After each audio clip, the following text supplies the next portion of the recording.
Now, last Friday you took your second assessment on linear. This Friday you'll take your first assessment on quadratic equations. We will review today, tomorrow, and Thursday. We don't have class Wednesday.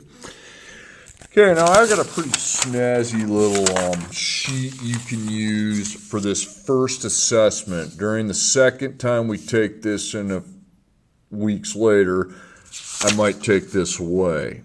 Okay, you probably won't need it. For the first, you might want it.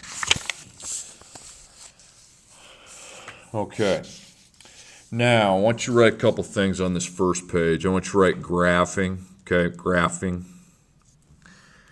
And above standard, I want you to write no parentheses. No parentheses. And vertex, I want you to put one parentheses and a second power outside. That's called a quantity squared. And then next to factored form, put two parentheses, but put an x in each one. Okay?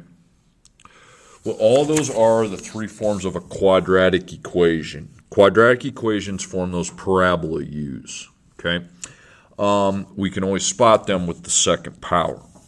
So I need to get these on a graph. So the first equation, I see the second power, and there's no parentheses, meaning it's in standard form.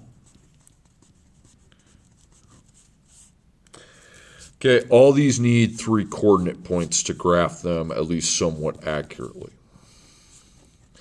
On standard form, to find the middle x, you use opposite of b divided by 2 times a, not the quadratic formula. Quadratic formula is how to find the solution to x when the quadratic equals 0. Okay, that's not what I have here. So I need to use this formula. This is a, this is b. I don't really need c when I'm graphing. Opposite of b. I don't even want you to label c because you'll think you have to use a quadratic formula, and that's not right. Okay. So the opposite of negative 32 is 32, and on the bottom you got 2 times 4. 2 times 4 is 8. 32 divided by 8 is 4. And then you go 1 up and 1 down, or 1 down, 1 up. Doesn't matter. Now we replace the x's with these values. See, y equals 4. Now I know x here is 5, so parentheses 5. Raise it to the second with the key next to the 7. Minus 32, parentheses 5, plus 1. I got negative 59. I know that's kind of a high value, but that is the correct one. Okay, then I click the up key and I replace the 5s with 4s. Negative 63. Then I click the up key and I replace the 3s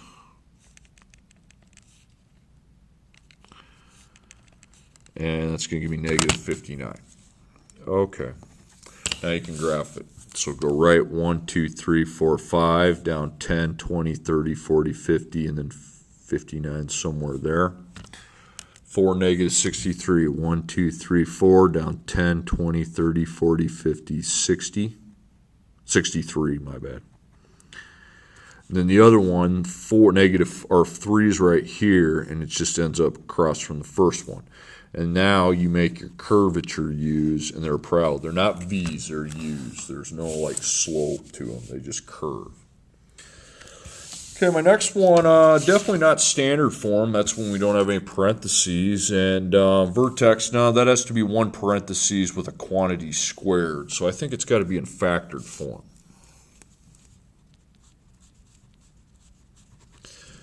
Okay, so we make 3 coordinates.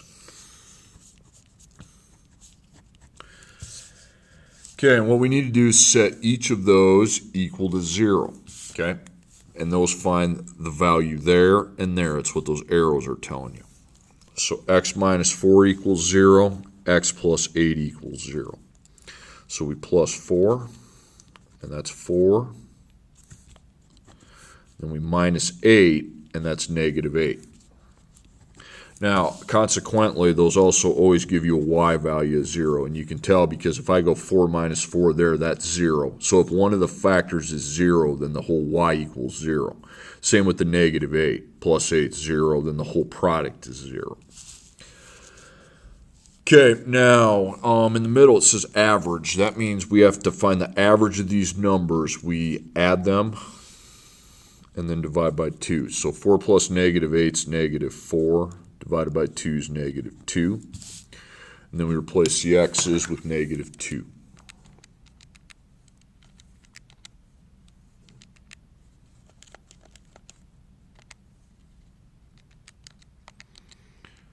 I got negative 72, okay? So I plot my 4, 0, that's an x-intercept. Negative 2, negative 72 is my vertex, so left 2, down 10, 20, 30, 40, 50, 60, 70, 72. And then negative 8, 0. 1, 2, 3, 4, 5, 6, 7, 8. And that's a very wide parabola, but that is okay by me.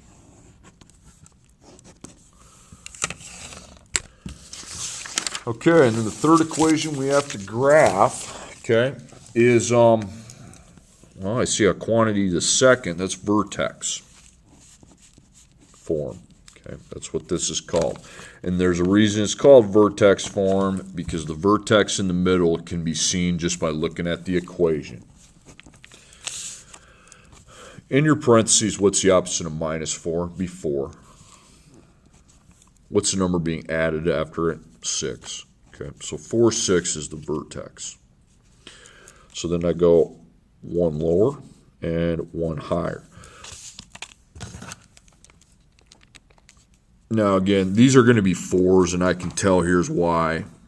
If I have negative 2 in the front, then they're going to go down 2 from the vertex, but you don't, that's something that's a lot of people don't remember, so I'll just plug it in. 4, just like I said. And then the other one's going to be, just go over it with a 5. Now you're at 4.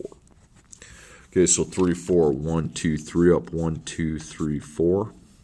4, 6, 1, 2, 3, 4, 1, 2, 3, 4, 5, 6. 1, 2, 3, 4, 5, 1, 2, 3, 4. Okay, and this time it's inverted. That's because you have a negative in the front. So you have a maximum, and then it goes down from there, as opposed to the first two where you had a positive in the front.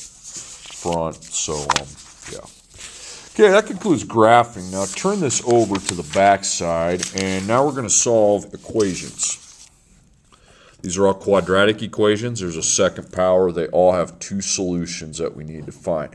But there's various scenarios. There's sometimes when we have x squared with x and then x squared only. Well, this looks like I got x squared with x.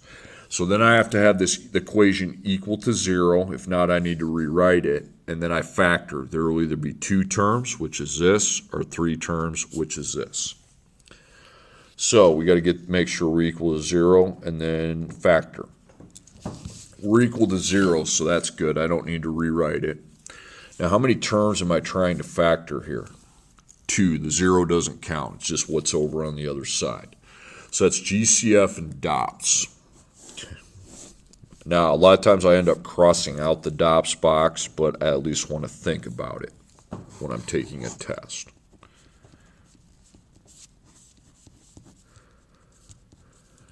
Remember, okay, GCF 7 and 28. You also got a multiplication table on the next page. You don't have to turn to it. Just watch. I got to find 7 and 28 in the same row right there. It's in the 7th row, so it means 7's a GCF.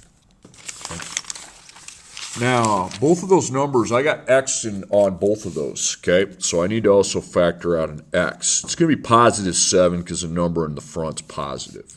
So I factor out 7x, then I go divide. Now, 7 divided by 7 is 1. Don't you dare leave that as 7, okay? X second divided by x is x. And then 28 divided by 7 is 4, so it's minus 4. Don't put an x on the 4 because those x's both to the first power cancel. Now, difference of perfect squares. Now, you also got your perfect squares list here. So we know that 1's a perfect square. But just x without a power is not, okay? So we would not do the dots. So we're done factoring. Now, after you're done factoring, put what you're left with, 7x, parentheses, 1x minus 4, and then put equals 0 after it. So I put a parentheses around the 7x, and those are my 2 factors I use to solve the problem, F1, F2. So 7x equals 0, 1x minus 4 equals 0. Here I just divide by 7, I get 0. Now I add 4, that's 4.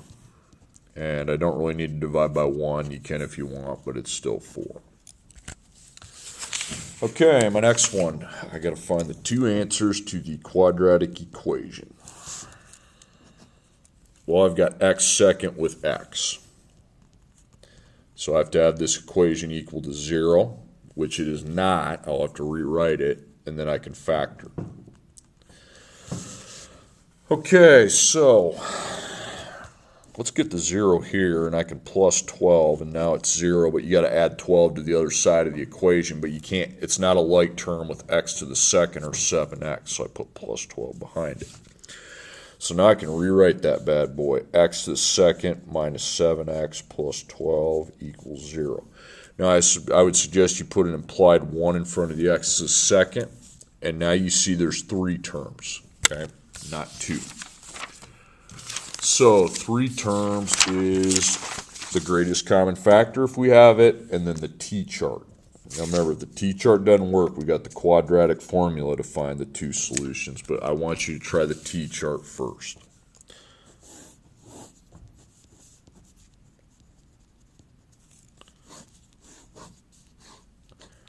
Greatest common factor are 1, 7, and 12 is just 1 x on everything. No, that 12 is missing an x, so I can't put an x in the greatest common factor. And then it's going to be positive because the number in the front's positive. So let's not do that. You can't, dividing by 1 doesn't help us. So I find the AC product, A times C. 1 times 12 is positive 12.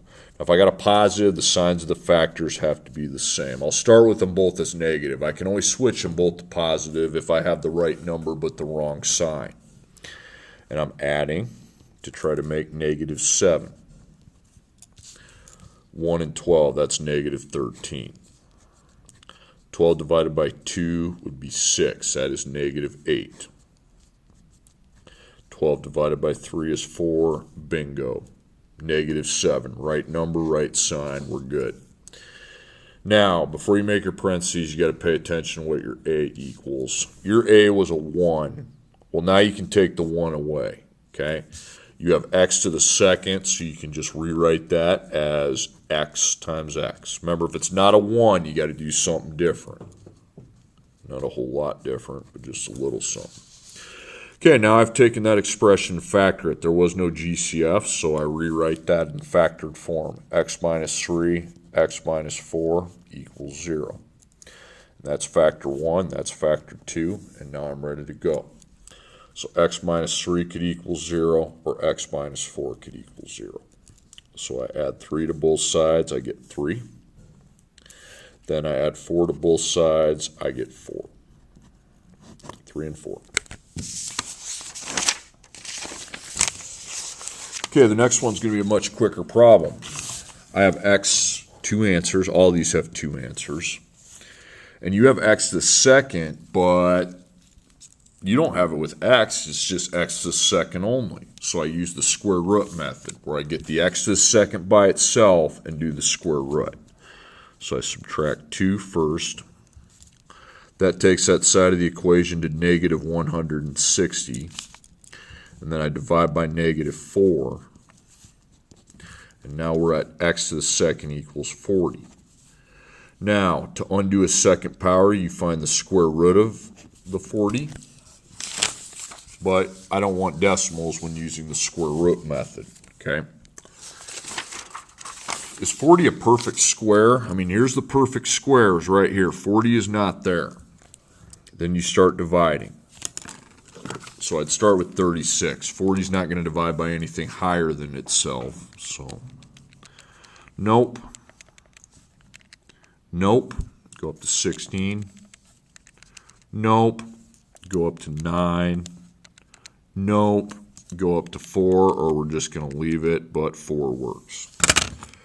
So I rewrite that as 2 square roots, and I go 4, 10. Now you got to get this right here.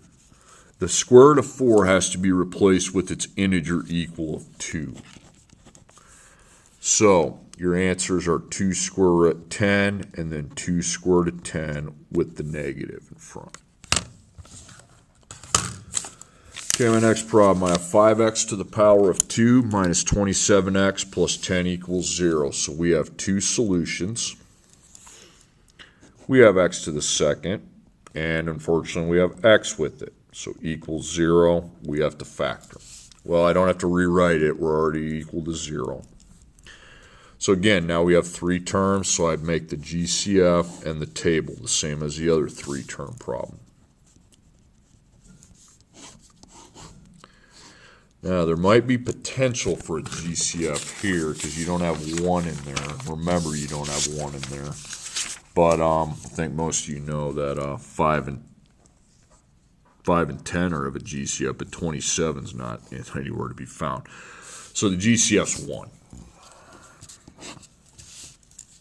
Same deal. I want you to try to factor it first. 5 times positive 10 is positive 50.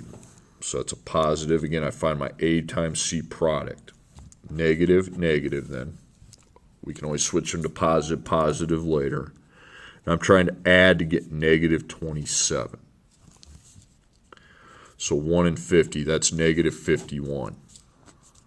Divide by 2, you get 25. Aha, negative 27. But you got a little problem. That's easy to fix, but you got to pay attention to it. You don't have a 1x squared. You can't delete the 5. You can only delete it if it's 1.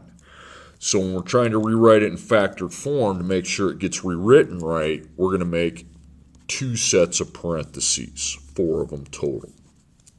We start off with 5, so we're going to go 5, 5, and then I can do my x minus 2, x minus 25. Once again, this ain't right either. This is just a stepping stone to get to the bottom. Now 5 and 2, the only place you see a 2 and a 5 is in the first row, so that will remain 5x minus 2. But 5 and 25 are both in the fifth row, so divide by 5, that's x minus 5. You can put a 1 if you want. There was no GCF, so we carry that over here, 5x minus 2. After you're done factoring, rewrite it in its factored form. Now you're good to go. F1, F2. So 5x minus 2 could equal 0. X minus 5 could equal 0. So we add 5. That's 5. The other one we add 2. 5 times x equals 2. And that's 2/5. Boom. Okay, and then we got 2 more. Then there's one other little thing you have to do before we go to the 2-story problems. Now, we have 2 answers, but we got a little issue, okay? It's not a hard problem. It actually doesn't take that long to solve, but we're not thinking in these terms. If I have a parentheses squared, we're going to replace it. By the way, you're blocked. The distribution is blocked by the second power. Do not distribute 5. Okay, let's replace our parentheses with a variable q. So it's 5q to the second equals 125. Don't forget it's to the second power. And then we'll make a table here later, so I'll remember to bring back my x minus 3. So we're going to use the square root method, so I know it's a square root could be equal to a positive or a negative, so that's why it's two-sided like that. So I divide by 5, and 125 divided by 5 is 25. Now, 25 is a perfect square, okay? As you can clearly see, square root of 25 equals 5. So I don't have to start dividing. So I go 5, negative 5. Plus yield 3, and that's 8. Plus 3, negative 2. Got them. Okay, now 5x to the second plus 10x minus 3. I think there would be 2 solutions, because it is a quadratic equation. So you got x to the second, and you have x without the second. So you have to have that equal to 0 so you can factor. Well, you don't have to rewrite it because it's equal to 0, and you got 3 terms.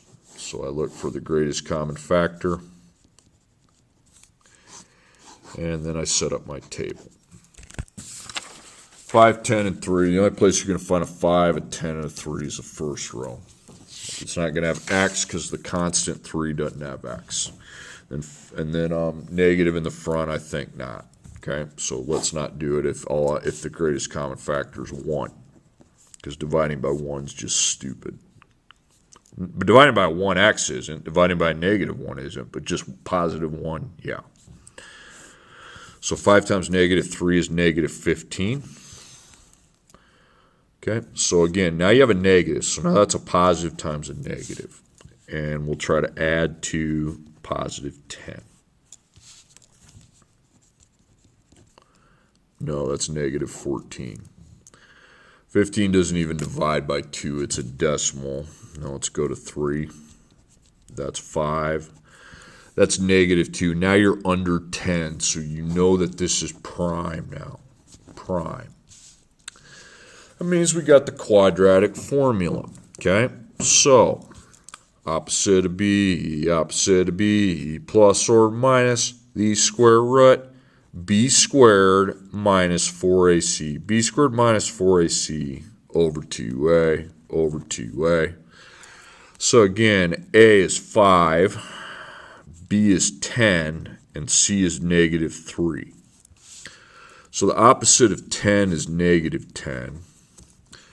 B itself is 10, for A is 5, and C is negative 3. Remember, you got to make the, if you just put 3 in there, that's a problem. Then A is 5. Okay, now out here I go, I put the plus minus.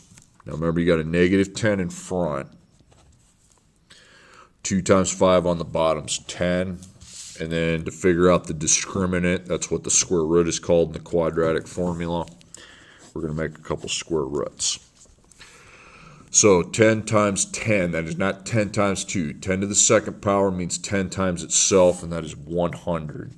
And then minus, you always start with minus. Then you take 4 times 5 times negative 3. That's negative 60. Now when you're subtracting negative, it's plus plus, so that is now 160.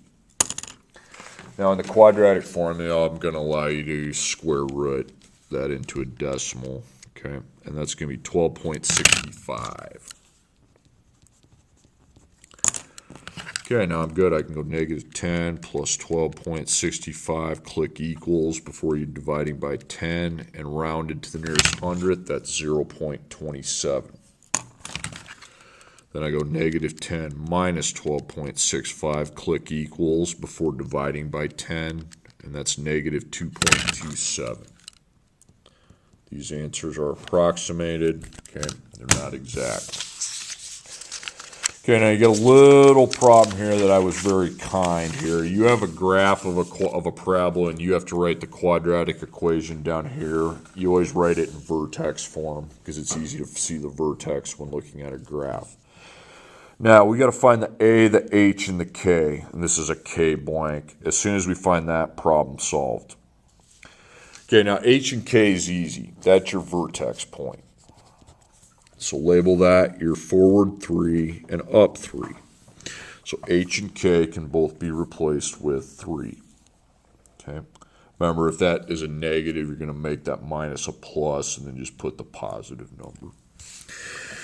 Okay, now A is a little bit harder to find. You're going to have to use the template of a quadratic equation in vertex form. So we need to replace the Y, the X, the H, and the K if we're going to solve for A. So I have H and K. For X, Y, I pick one of these two. I'm going to get the same answer either way. That's what that second power does.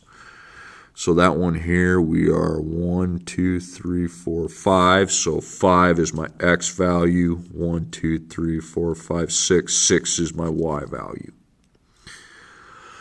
Okay, so Y is 6. And then A is what we're solving for. And then X minus H. So that's going to be 5 minus 3 to the second power plus the K, which is 3. Now let's simplify that part first. Now that's 4. 5 minus 3 is 2. 2 to the second is 4. For some of you that cannot do math in your head to save your life, okay, it's not really a skill I can teach. That's like to the second, 4. Okay, and that's not an insult. Okay, it's just is what it is. Okay, 8 times 4. So again, A times 4, since we know this is 4 now, A times 4 is written as 4A, and then plus 3. Now minus your 3, minus your 3, you got 3 equals 4A. Divide by 4, and you got it, 3/4. Don't write the decimal, just keep it in fraction form. And there we have it. Okay, all right, story problem time. A skateboard shop sold 50 skateboards last week. They were selling them for $70 a piece. The store thinks that each time they decrease the price by $1, comma, one more skateboard will be sold. How many times should the store change the price to maximize their revenue, and what is that maximum revenue going to be? Anytime I'm finding a maximum, we just draw a big parabola, and I label the top point. The maximum point on a parabola is found not with the quadratic formula. It is found with opposite of b divided by 2 times a.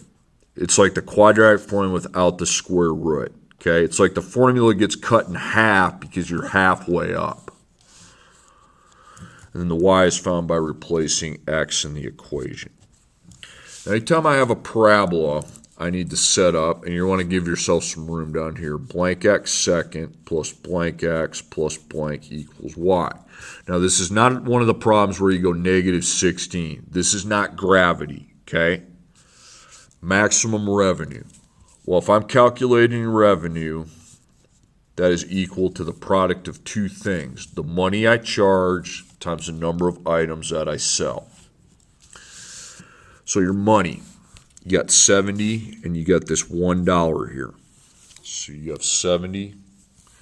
Decreased by $1 means -1, but we don't know how many ones are decreasing by, so that's x. Now the items, you got 50 and then one more. So more than means add 1, but again, I don't know how many ones are being added, so x. Now the r becomes your y, okay? R is just y right now. But to know your A, B, and C, you have got to FOIL the problem. I'm going to do that down here. I'm going to take 70 times 50. Then I go back to the 70 and take it times 1x. Back to the -1x times 50. But -1x times 1x.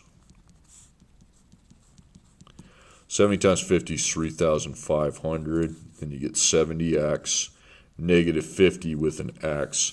-1 times 1 is -1, and then x times x takes our x to the second power. So you have your A right away, -1. Your B is found by adding these two amounts here, and that's 20. Your C is 3,500.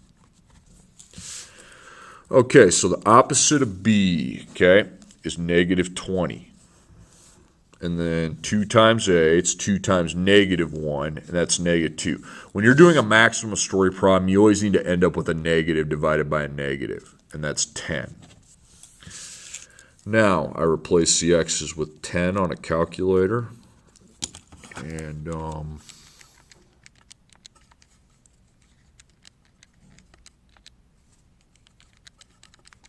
3,600. Now remember what that coordinate means. 10 is the number of changes in the price, okay? And 3,600 is how much money. Now you don't need to write this down, but you'd be subtracting now 10 ones from 70. Well, that would be 70 minus 10 would be 60 then. But I want to see 3,600. Okay, now the next problem is an A and a B problem. Okay, now at the end of the paper, there's some scratch paper. You might want to tear that off. Okay, because I'm going to be looking at these at the same time because it's where I'm going to show my work. Because especially part B can get a little convoluted. Okay, a missile launched into the air with an initial vertical velocity of 800 feet per second from an initial height of 200 feet above the ground. Calculate the missile's maximum height. So the maximum, I set it up like I did on the last problem, but it's not about revenue. This is about velocity and gravity. Okay, I'll be finding the x with the opposite of b divided by 2 times a. And again, the y is always found once I get the x, I replace it in the equation. So blank x second plus blank x plus blank equals y, because that's where the a and the b come from. Okay, now I don't need to do the FOIL method. I can fill these in right away, because I know the x squared coefficient's gravity, which is not in the problem, but gravity is negative 16. Now this is my per second rate right here, okay? And I'll even write this per second. It's the per rate, 800. And then this is where we started from. We started with 200. Oops, my bad. Okay, now you're good. Got your A and your B clear as day. Opposite of B is negative 800 divided by negative 16. I think that is, or no, I forgot 2 times A. My bad, I'm sorry. 2 times A. And A is negative 16. So that is negative 32. Okay, when I divide these, I get 25. Now that's the time it takes to get to the max height. To find the maximum height itself, we replace the x's with 25. So I've got negative 16, parentheses 25 to the second, plus 800, parentheses 25, plus 200. 10,200. Missile gets pretty high up there. Okay, maximum height, 10,200 feet. And if you want, you can write after 25 seconds. That's fine. I don't need that. I just need the maximum height. Okay, now flip your scratch paper over, and this is where I'm going to show my work for part B. At what time will the missile be 500 feet above the ground?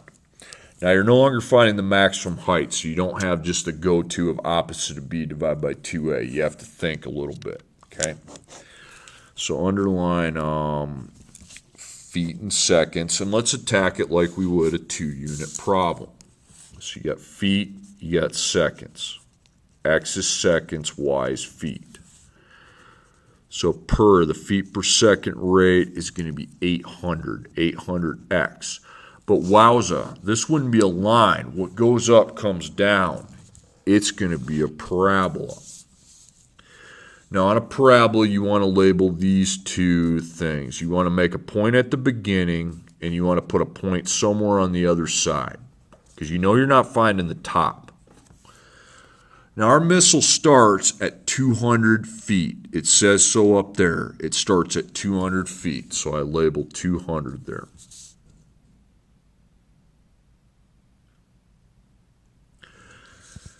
Now, on this point, I look in the problem and find what it's asking me. It wants to know at what time is a missile 500 feet above the ground. So I'm going to put 500 feet, question mark, because that's the question.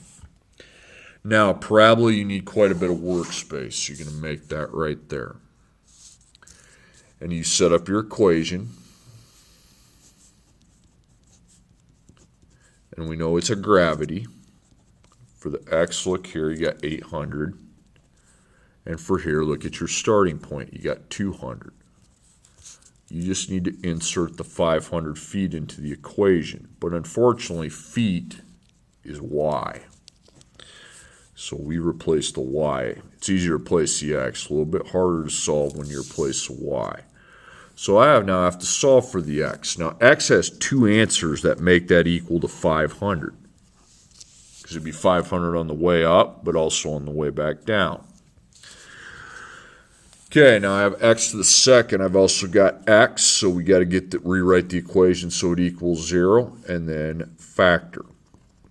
Okay, so let's get that 0 by subtracting 500. Remember, that's not division. So that's going to be negative 16x second plus 800x, and then 200 minus 500 is negative 300 equals 0. 3 terms, GCF. And the old table. Now I'm going to introduce you a rule I have for this class. It's not a rule in math, but it's my class. GCF, 16, 800, 300. Now, the chart's too big to do that. So what you do is you take the number 16 and list from bottom up all the rows you see 16. Well, you see 16 in its own row. Go up. Next row it has is in the 8th row. Going up. Then it's in the 4th row. Then it's in the 2nd row, and it's also in the 1st row. Just take a calculator, try to divide these numbers by 16. Well, I know 16 divides by 16. So does 800. 300 doesn't. 300 doesn't either. Okay, so 16. Now let's try the 8. 800 divides by 8. Does 300? Afraid not. Okay. Now let's try 4. I know that's kind of an annoying thing, but